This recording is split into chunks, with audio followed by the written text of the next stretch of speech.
कुर्बे क़यामत के करीब अल्लाह ताल हज़रत जिब्रिल अलैहिस्सलाम को ज़मीन पर भेजेंगे और वो इस दुनिया से कुरान पाक तमाम आलमे इल्म हज़रे असबद मौका में इब्राहिम हज़रत मूसा अलैहिस्सलाम का ताबूत और 5 नहरें, ये 6 चीज़ों को रूहें ज़मीन से उठा ले जाएंगे और इस दुनिया में लोग इन 6 बरकरार से बिल्कुल महरूम हो जाएंगे।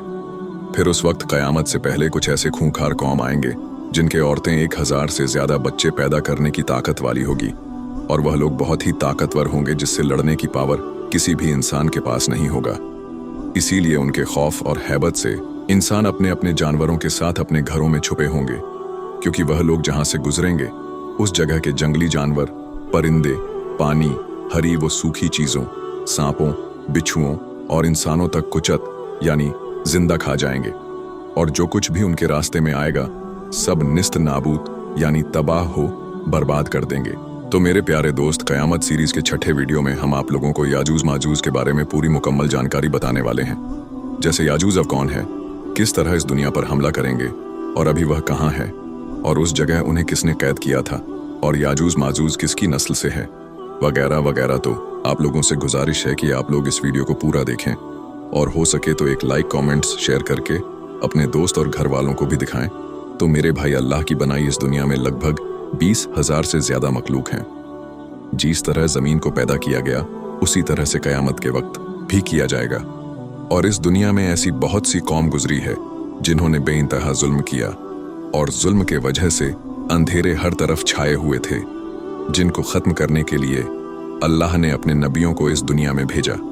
इन्हीं जालिम में से एक कौम के बारे में हम आपको बताएंगे जिन्हें हम याजूज कहते हैं। तो मेरे प्यारे दोस्त प्यारे, अजाल के कत्ल के बाद जब लोग अमन के साथ जिंदगी गुजार रहे होंगे, उसी दौरान अल्लाह ताला हजरत ईसा अलैहिस्सलाम को हुक्म देगा कि तमाम मोमिनों को माउंट सीना यानी कोहे दूर पर ले जाए, उसी जगह जहां हजरत मूसा अलैहिस्सलाम अल्लाह से बात किया करते थे, क्योंकि अब कुछ ऐसे वहशी दरिंदे लोगों को छोड़ दिया जाएगा कि कोई काम उनसे लड़ नहीं सकेगी।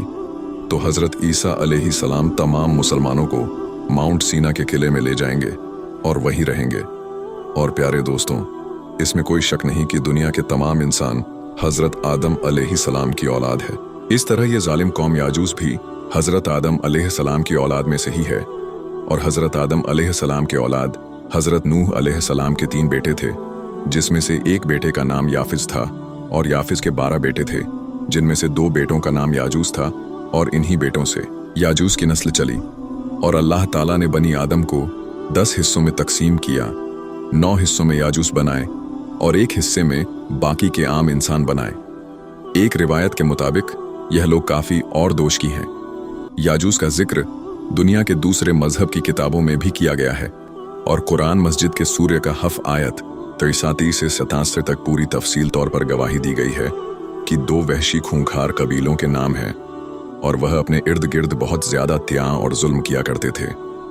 दरअसल एक या कई बड़े बड़े कबीले थे।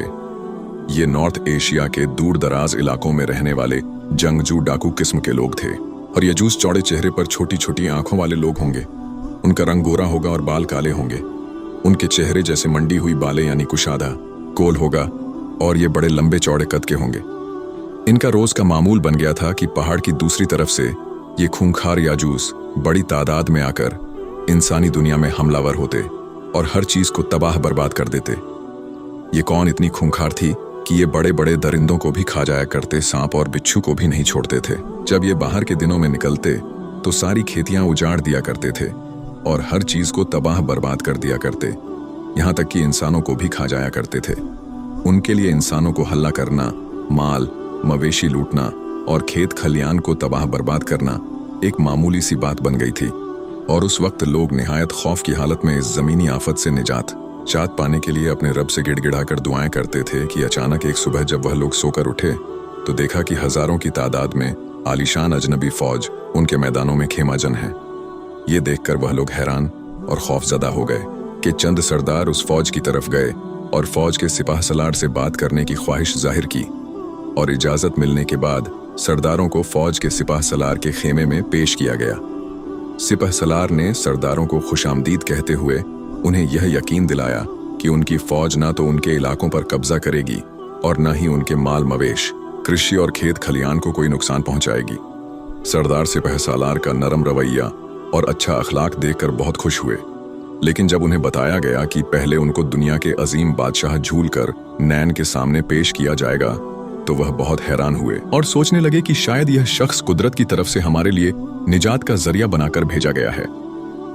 हजरत झूल कर नैन के बारे में कहा जाता है कि यह कोई नबी नहीं थे, बल्कि अल्लाह के एक नेक बंदे और बादशाह थे। इन्होंने अपनी सारी जिंदगी सफर में गुजारी।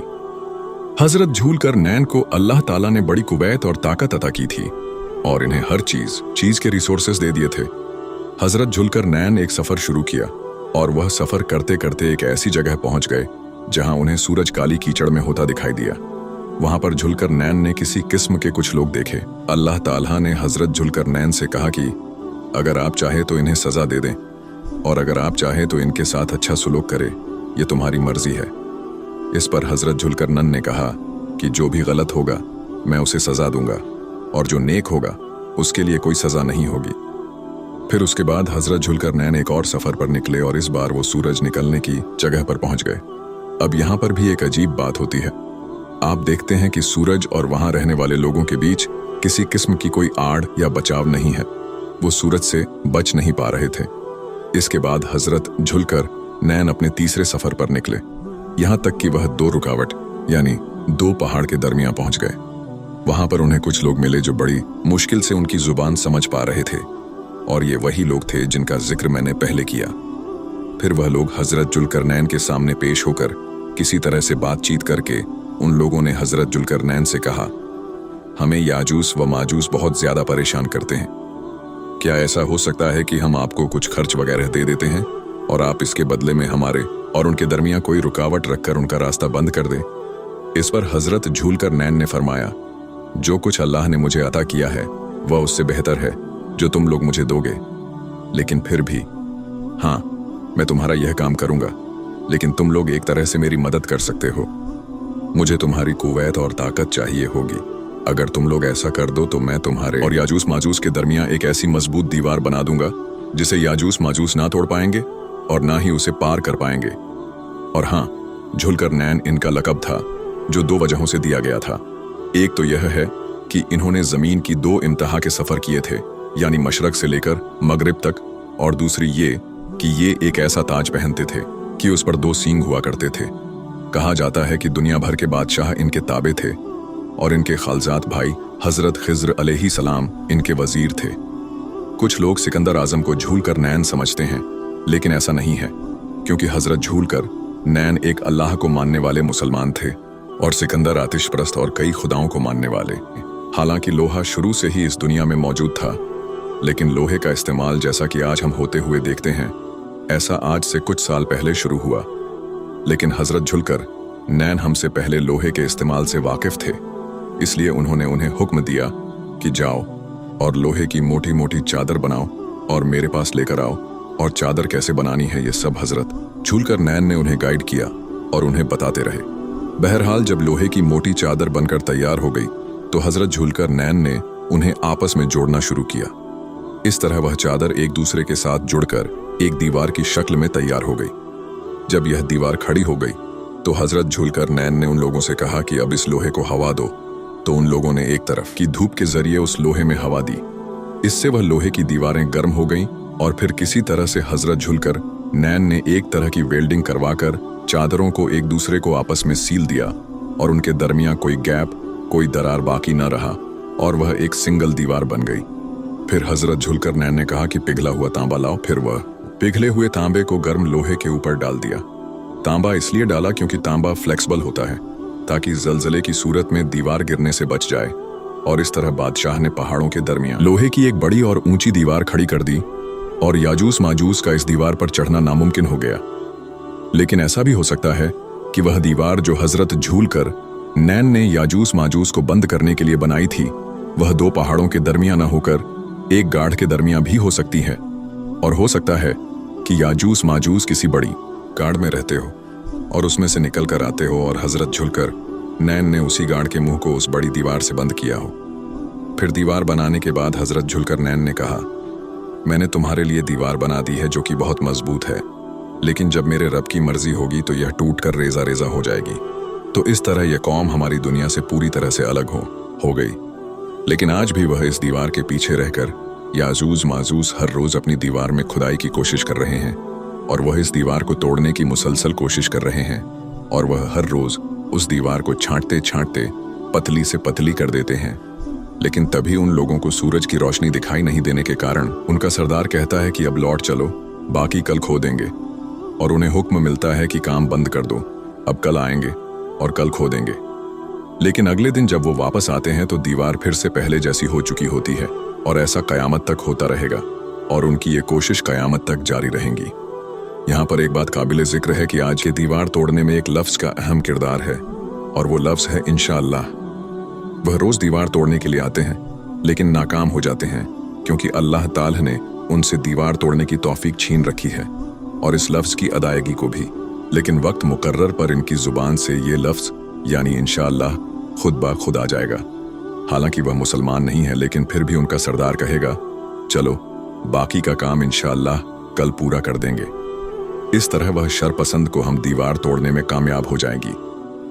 कब? जब कयामत के करीब हजरत ईसा अलैहिस्सलाम तमाम मुसलमानों को माउंट सीना के किले में ले जाएंगे, और उस वक्त याजूज माजूज को बाहर आते ही हर तरफ तबाही फैल जाएगी। और इनकी ताकत का अंदाजा आप इस बात से लगा सकते हैं कि हजरत जुल्करनैन एक बहादुर बादशाह थे, लेकिन फिर भी इनकी फौज भी याजूज माजूज का मुकाबला नहीं कर सके। इसलिए उन्होंने इन लोगों को इस दीवार के पीछे कैद कर दिया था। बहरहाल जब ये कौम आज़ाद हो जाएगी तो हर तरफ तबाही मचाते हुए निकलेंगे और जीस नदी के पास से गुजरेंगे। उसका सारा पानी पी जाएंगे।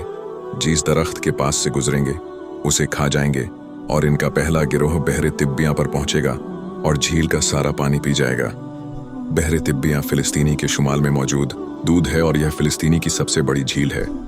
इसी तरह जब लास्ट गिरोह वहां पहुंचेगा तो हैरान होकर कहेगा, यहाँ पर कभी पानी हुआ करता था। फिर ये कौम हर तरफ फसाद बर्पा कर देंगे। चीज भी चीज के पास से याजूज गुजरेंगे, उसे तबाह बर्बाद कर देंगे। उनके खौफ और हैबत से इंसान अपने अपने जानवरों के साथ अपने घरों में बंद हो चुके होंगे। खाने पीने की चीजों में बेहद कमी हो जाएगी। यहाँ तक कि हदीस में आता है कि उस वक्त बैल के एक सर की कीमत उतनी हो चुकी होगी जितनी आप सल्लल्लाहु काला अलैहि वाले वसल्लम के जमाने में 100 दीनार हुआ करते थे। पूरी दुनिया के सड़कों पर वीरानी छा चुकी होगी, धूल मिट्टी खाक उड़ रही होगी, और इंसान गायब हो चुके होंगे। और उस वक्त अगर कोई आवाज आ भी रही होगी तो वह के हंसने और चीखने चिल्लाने की आवाज होगी। और फिर ऐसा वक्त आ जाएगा कि सारी जमीन पर का ही कब्जा होगा। जमीन को मुकम्मल तौर पर वीरान कर देने के बाद कहेंगे, अब जमीन वाले सब मर चुके हैं, अब आसमान वालों की बारी है। लिहाजा अब वह आसमान की तरफ अपने तीर चलाएंगे तो तीर खून से भरकर वापस होंगे। अब सवाल उठता है कि इतने एडवांस दौर में वो तीरों का इस्तेमाल क्यों करेंगे? तो जवाब ये है कि याजूज माजूज हजरत नूह अलैहि सलाम के बेटे याफिज की औलाद में से है, और अगर हथियारों की बात की जाए तो याफिज का दौर तीर और कमानों का ही था। लिहाजा हम ये कह सकते हैं कि जब वह लोग बाहर आएंगे तो वह जिन हथियारों से बखूबी वाकिफ है वह तीर कमान ही होंगे, क्योंकि उन्होंने तीर कमान का ही इस्तेमाल किया हुआ है। उनको पता ही तीरों कमान का है, इसलिए हम अंदाजा ही लगा सकते हैं, क्योंकि असल हकीकत तो अल्लाह ही जानता है। लेकिन एक बात याद रखने लायक है कि वो वक्त हमारी सोच और समझ से एकदम बाहर होगा। हम अपनी अक्लो अंदाजा तो लगा सकते हैं, लेकिन कोई भी शख्स इन बातों को दावे के साथ नहीं बता सकता कि उस वक्त ये सारी बातें किस तरह से होंगी। लेकिन कुछ बातें तो यकीन ही है जो हमें हदीस से पता चलती है। याजूज की दौड़े वक्त में जब पूरी दुनिया तबाह बर्बाद हो जाएंगे तो फिर उधर पहाड़ पर हजरत ईसा अलैहिस्सलाम अपने साथियों समेत मिलकर दुआ फरमाएंगे, ऐ अल्लाह, इन याजूज माजूज से हमें निजात दिला।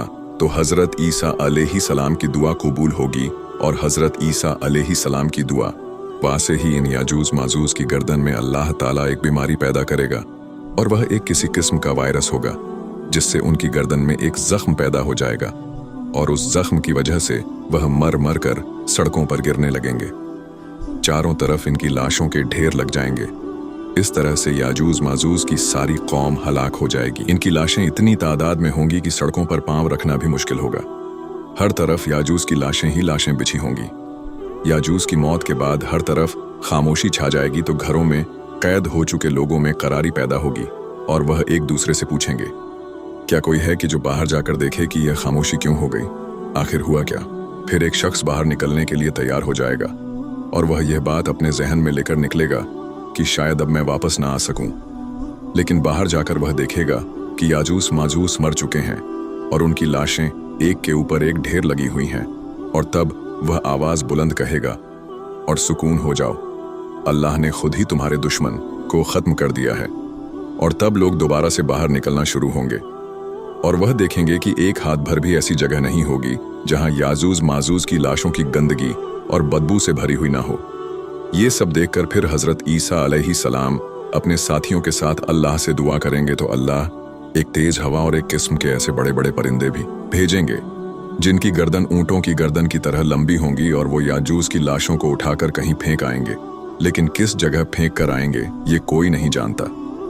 फिर उसके कुछ सालों के बाद हजरत ईसा अलैहिस्सलाम की वफात हो जाएगी। इसके बाद फिर एंट्री होगी एक अजीब शक्ल की जानवर दाबतुल अर्थ की। तो subscribe your channel photo next video. और आखिर में अल्लाह रब्बुल इज्जत से दुआ है कि अल्लाह ताला हमें नेक अमल करने और बुराई से बचने की तौफीक अता फरमाए। आमीन या